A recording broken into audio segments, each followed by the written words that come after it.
බොහොම සොඳුරු ජීවිතයක් ගත කරන්න පින්වතුනි. මේ ලෝක සත්‍යය යන පාරේ යන්න එපා.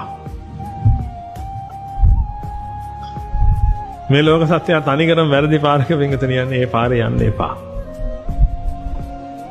ලෝක සත්‍යය දන්නේ නැහැ පින්වතුනි මේ විශ්වයේ තියෙන ස්වභාවය. මේක කොච්චර කිව්වත් මං හිතන්නේ නැහැ බොහෝ පිරිසකට තේරෙයි කියලා. පින්වතුනි නමුත් තේරෙන එක්කෙනෙක් හරි ඉන්නවා නම් තේරුම් ගන්න.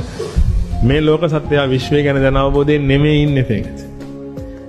අඟහරු ග්‍රහයාට ගිහිල්ලා එනවා කියන එකවත් අභ්‍යවකාශයට ගිහිල්ලා එනවා කියන එකවත් පින්වතුනි විශ්වය ගැන දැන ගැනීම නෙමෙයි. විශ්වය ගැන අතැඹුලක්සේ දැනගත්ත භාග්‍යතුන් වහන්සේ දේ කරපු දේශනාව හරියට අවබෝධ කරගත්තා නම් ඔබට මේ දේවල් පැහැදිලි වෙයි. මේක නිසා ඔබ හැම කෙනෙක්ම උත්සාහ කරන්න පින්වතුනි සබා දහමේ බෙදා හැරින මධ්‍යස්ථානයේ වටපත්.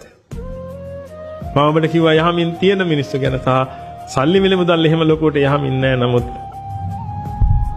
ජීවිතේ පවත්වාගෙන